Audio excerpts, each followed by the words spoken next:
Assalamualaikum dan selamat pagi semua. Mari kita sambung kelas kita pada hari ini dengan tajuk kesan sambungan sel kering secara bersiri dan selari. So, sel kering ini kita boleh susun ia secara sama ada secara sesiri ataupun secara selari. Okey, jadi kalau kalau bateri itu kita sambung secara bersiri, begini kedudukannya.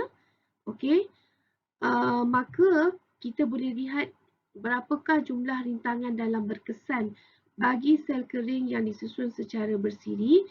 So, R, jumlah rintangan berkesannya, kita boleh tulis R tambah, dia sama macam perintang yang disusun sesiri lah. Kita tambahkan saja. Tambah dengan R sebab dia ada 4 kan? 1, 2, 3, 4. 4 sel kering disusun secara bersiri. So, setiap sel kering ni kita tahu dia ada rintangan dalamnya. So, kita tambahkanlah semua. Jadi, kita tahu rintangan dalam berkesan bagi sel kering yang disusun secara bersiri adalah 4 R. Okey. Jadi, jumlah DGE di sini adalah 4. Jadi, kesannya adalah apabila bateri itu disambung secara bersiri, ia dapat meningkatkan DGE berkesan. Bagaimana pula susunan bagi sel kering yang disambung secara selari? Bagi sel kering yang disambung secara selari, jumlah rintangan dalam berkesannya adalah, ia sama juga perintah yang disusun secara selari. Okey, 1 per R tambah 1 per R. Okey, sebab dia ada 4 ni. 1, 2, 3, 4. So, tambah dengan 1 per R tambah dengan 1 per R. Maka kita akan dapat 1 per RI, rintangan dalam berkesan, 1 per 4.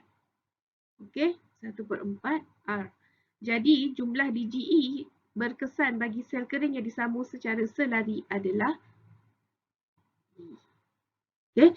Apa kesannya sel kering yang disambung secara selari ini? Ia mengurangkan rintangan dalam berkesan. Baiklah, mari kita lihat contoh yang pertama. Raja menunjukkan dua buah litar dengan susunan sel kering secara bersiri. Okey, bersiri.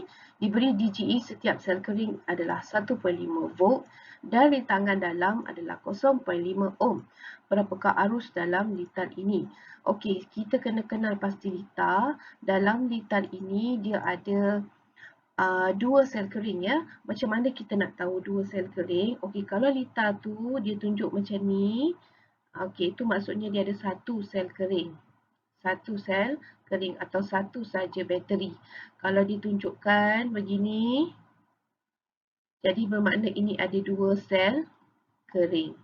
So, kita tahu setiap sel kering dia ada rintangan dalam.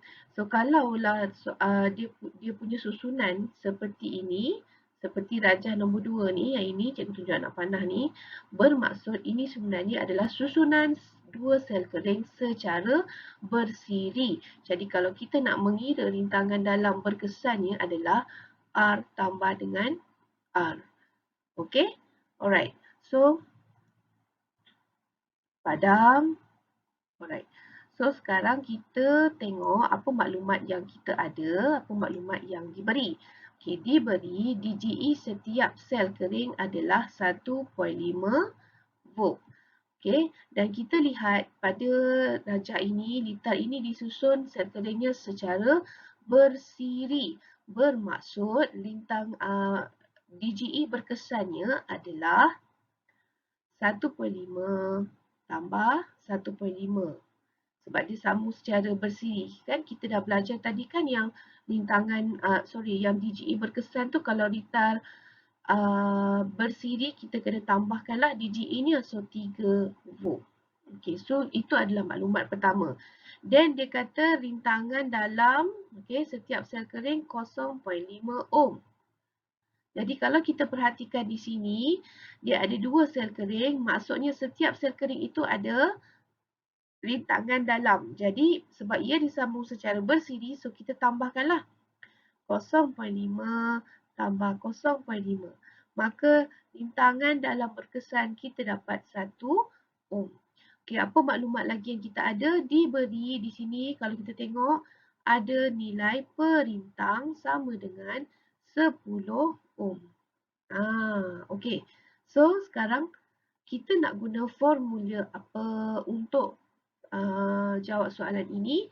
Ingat tak kita ada satu formula iaitu dalam susutan voltan sama dengan E tolak dengan V. Kan cikgu kata kita ingat satu je kan formula. Yang lain kita boleh kembangkan dari formula yang sama. So kita ingat satu saja formula ni. Okey, tapi masalahnya kita tak tahu nilai voltan berapa. Oleh itu kan kita tahu hukum Ohm. Hukum Ohm adalah sama dengan V sama dengan IR. So kita masukkan dalam persamaan ini. So kita dapat IR di sini. Lepas tu kan kita nak cari nilai arus. Jadi IR kita tambah dengan, okey, kita bawakan ni ke sebelah kiri sana. Okey, tu yang dia jadi tambah tu sama dengan DGE. Okey. Maka kita bolehlah kira nilai DGE sekarang. Kita boleh kira nilai arus sekarang. Kita faktorkan. Maka formula yang kita nak guna apa? Apa formula kita nak guna? Ini dia. I sama dengan DGE bahagi dengan R rintangan dalam tambah dengan perintang. So kita guna formula ini untuk cari nilai arus.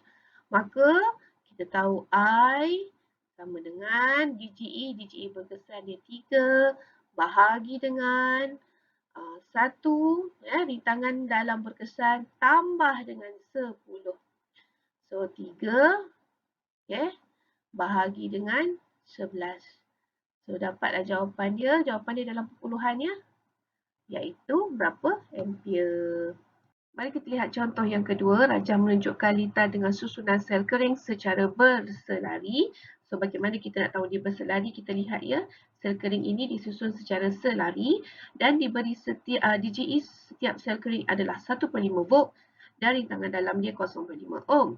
So berapakah arus dalam litar itu?